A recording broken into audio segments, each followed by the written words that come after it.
Hi friends, அனைவருக்கும் வணக்கங்க. எல்லோரும் எப்படி இருக்கிறீங்க? நல்லா இருக்கிறீங்கன்னு நம்புகிறேன். அதே நம்பிக்கையோட இன்றைக்கி நம்ம சேனலில் செய்ய போகிறது கொழுக்கட்டைங்க. கணேச பண்டிகை வந்துடுச்சு. அதனால் நான் ஒரு 4-5 மாதிரி கொழுக்கட்டை செஞ்சு போட போகிறேங்க. இந்த வாரம் பூரா பாருங்கள். இது 10 நிமிஷத்தில் செஞ்சு முடிச்சிடலாங்க. எப்படி செய்கிறதுன்னு பார்க்கலாம். கொழுக்கட்டைக்கு தேவையான கடலக்கொட்டை வறுத்து எடுத்துக்கலாங்க. 1 கப் அளவுக்கு கடலக்கொட்டை சேர்த்துக்கிறேன். தீயாமல் பார்த்துக்கணுங்க. தீயாமல் வறுத்துக்கலாம். 2 நிமிஷம் ஆகுங்க. நிதானமாக வறுத்து எடுத்துக்கலாம்.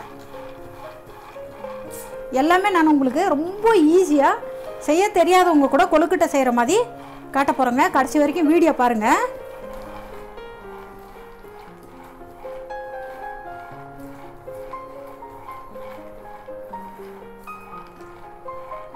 கடலக்கொட்டை வறுத்தாச்சுங்க. இப்போ நான் துருவன தேங்காய் சேர்த்துக்கிறேன். கட் பண்ணி சேர்க்கலாங்க. கட் பண்ணுறது சேர்க்குறதா இருந்தால் நீங்கள் தனித்தனியாகவே வறுத்துக்காங்க. நான் ஈஸியாக காட்டுறதால 10 நிமிஷத்தில் செய்கிறதால எல்லாம் ஒன்றாவே போட்டு வறுக்கிறேங்க. தேங்காய் ஒரு 2 நிமிஷம் வதக்கினா போதுங்க. அதுக்குள்ளேயே அது வறுந்துடும். கட் பண்ணி போட்டிங்கன்னா 4-5 நிமிஷம் நிதானமாக நம்ம வறுத்து எடுத்துக்கணும். தேங்காய் பச்சையாக இருந்தால் நல்லா இருக்காது. 2 நாள் வச்சிருந்து சாப்பிடவும் முடியாதுங்க. அதனால் தேங்காய் நல்லா வேகட்டும்.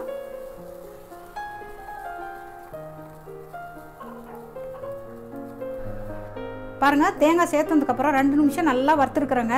கோல்டன் கலர் வந்திருக்கு பாருங்கள். இந்த டைமில் 1/2 கப்பு கருப்பு எள்ளு சேர்த்துக்கிறேங்க. நீங்கள் கருப்பு எள்ளு வேணும்னாலும் சேர்த்துக்கோங்க, இல்லை வெள்ளை எள்ளு வேணும்னாலும் சேர்த்துக்கோங்க. இது சேர்த்துன உடனே வெடிக்க ஆரம்பிச்சிடுங்க. எள்ளு ஃபஸ்ட்டே நீங்கள் போட்டிங்கன்னா தீஞ்சு போயிடும். அதனால தான் நான் லாஸ்ட்டில் சேர்த்துருக்கேன்.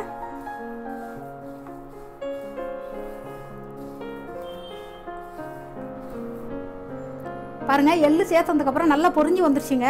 இது எடுத்து நம்ம இப்படியே ஒரு ஜாருக்கு சேர்த்துக்கலாம். வறுத்த கடலக்கொட்டை, எள்ளு, தேங்காய் ஜாரில் சேர்த்துக்கலாங்க. நான் சூடு ஆறாத முன்னே தான் சேர்க்குறேன். சேர்த்துக்கோங்க, பரவாயில்ல, அரையும். அப்படி சேர்த்தா தான் கொஞ்சம் கொல கொலன்னு வருங்க. சூடு ஆறுனதுக்கப்புறம் அரைச்சிங்கன்னா ரொம்ப பவுட்ரு மாதிரி வந்துடும். எல்லாமே ஜாரில் சேர்த்தாச்சுங்க. 3 ஏலக்காய் போட்டுக்கிறேன். சுக்கு இருந்தால் சேர்த்துக்கோங்க, என்கிட்ட இல்லைங்க. இது இப்போ நான் ஒரு டைமு அரைச்சி எடுத்துகிட்டு வரேன். பாருங்கள், இந்த அளவுக்கு பவுடர் ஆகிருக்குது. இப்போ நாம் இதுக்கு 1 கப் அளவுக்கு வெல்லம் பவுடர் சேர்த்துக்கிறேங்க. சேர்த்துட்டு அரைச்சி எடுத்துகிட்டு வரேன். பாருங்கள், இந்த அளவுக்கு வந்திருக்கு. உண்டை பிடிச்சா இந்த மாதிரி வரணுங்க. சூடுலேயே போட்டிங்கன்னா தான் இந்த அளவுக்கு வருங்க, இல்லைன்னா வராது. பவுடராக வந்துருச்சுன்னா கஷ்டமாக போயிடும் செய்யக்குள்ள. இது இப்போ ரெடி ஆகிடுச்சிங்க. எடுத்து வச்சுட்டு அரிசி மாவு எப்படி ரெடி பண்ணுறதுன்னு பார்க்கலாம். நம்ம அரிசி மாவு 1 கப் அளவுக்கு எடுத்துருக்குறோங்க. கொஞ்சமாக உப்பு சேர்த்துக்கிறேங்க. உப்பு சேர்த்துனா டேஸ்ட் நல்லா எடுத்து கொடுக்கும். அதனால் உப்பு சேர்த்துருக்குறேன். 1 டீஸ்பூன் கரைச்ச நெய் சேர்த்துனீங்கன்னா தான் மாவு மிக்ஸ் பண்ணக்குள்ள தண்ணி ஊற்றி கையில் ஒட்டாமல் வரும். ஃபஸ்ட்டே சேர்த்துக்கோங்க. உப்பு, நெய் கொஞ்சம் மிக்ஸ் ஆகட்டுங்க. எல்லாம் சேர்த்து நல்லா மிக்ஸ் பண்ணியாச்சுங்க அரிசி மாவு. இப்போ நான் கொதிக்கிற தண்ணி ஊற்றுறேன். தண்ணி சில்லுன்னு ஊற்றுனீங்கன்னா வராதுங்க, நல்லா இருக்காது. மாவு வந்துட்டு ஒரு மாதிரியாக இருக்கும். தட்டைக்குள்ளே உடஞ்சி போகும். கொதிக்கிற தண்ணி ஊற்றி ஸ்பூனில் இல்லை ஒரு கரண்டியில் மிக்ஸ் பண்ணிக்கோங்க. கையில் மிக்ஸ் பண்ண முடியாது கொதிக்கிற தண்ணி ஊற்றுறதால. நான் எப்பயுமே கொதிக்கிற தண்ணி தான் இங்கே ஊற்றுவேன். இன்னும் கொஞ்சம் ஊற்றிக்கலாம். தண்ணி பத்தலை, தண்ணி பார்த்து ஊற்றிக்கலாம்.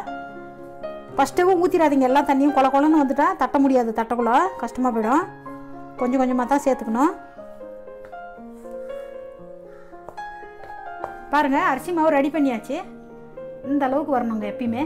பாருங்கள், அமுத்தி காட்டுறேன். இப்போ நம்ம இதை எப்படி செய்கிறதுன்னு பார்க்கலாம். நான் பாருங்கள் வாழை இலை கட் பண்ணி போட்டிருக்கேன். பீஸாக கட் பண்ணிக்காங்க. வாழை இலை வாங்கின்னு வந்துட்டு இந்த அளவுக்கு மாவு வச்சுட்டு கையில் நெய் போட்டு மாவு எடுத்துக்காங்க, இல்லைன்னா கையில் ஒட்டுங்க. இப்படி ப்ரெஸ் பண்ணிக்கணும். இலை ஃபுல்லாக ஆகிற மாதிரி தட்டி எடுத்துக்கோங்க.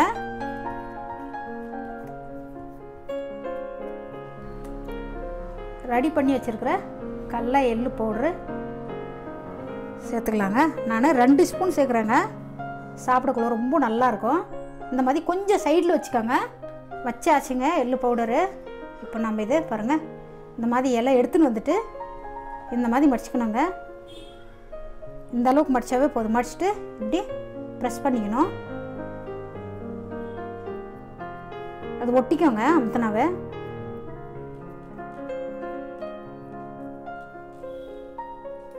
பாருங்க இவ்வளோ தான். உங்களுக்கு ஓப்பன் பண்ணி காட்டுறேன் பாருங்க. பாருங்க எவ்வளோ நல்லா வந்திருக்கு. இதே மாதிரி எல்லா மாவும் ரெடி பண்ணி எடுத்துக்கலாங்க. பாருங்க தட்டின மாவெல்லாம் இந்த மாதிரி ஸ்டீமரில் வச்சுக்கலாங்க. எல்லாம் ஒன்றா வச்சாவே வெந்துடுங்க, வேவாமல் போகாது. எல்லாமே ஒரே வாட்டி வேச்சு எடுத்துடுறேன் நான். எல்லா கொழுக்கட்டையும் அடிக்காச்சுங்க. இப்போ நம்ம மூடி போட்டு 6 நிமிஷம் வேக வச்சு எடுத்தால் போதுங்க. ஏன்னா கொதிக்கிற தண்ணி ஊற்றி தான் நம்ம அரிசி மாவு ரெடி பண்ணியிருக்கிறோம். சீக்கிரமாக வெந்துடும். ஒரு 6 நிமிஷம் ஸ்டீமில் வேக வச்சு எடுத்துக்கலாங்க. கொழுக்கட்டை பாருங்கள் 6 நிமிஷம் நல்லா வேக வச்சாச்சு. மூடி திறந்து காட்டுறேன் பாருங்கள். நல்லா வெந்துடுச்சுங்க. ஆற வச்சு எடுத்துக்கலாம். பாருங்க நம்மளோட கொழுக்கட்டை எவ்வளோ நல்லா வந்திருக்குது. ஈஸியாக 10 நிமிஷத்தில் செஞ்சு முடிச்சிட்டோம். சாப்பிட்றதுக்கும் அவ்வளோ டேஸ்ட்டாக அவ்வளோ நல்லா இருக்குங்க. எப்பயுமே நாங்கள் வீட்டில் செஞ்சு சாப்பிடுவோம். இது செஞ்சு சாப்பிட்டு கமெண்ட்ல சொல்லுங்க. வேற ஒரு வீடியோவோட பார்க்கலாங்க. வணக்கங்க.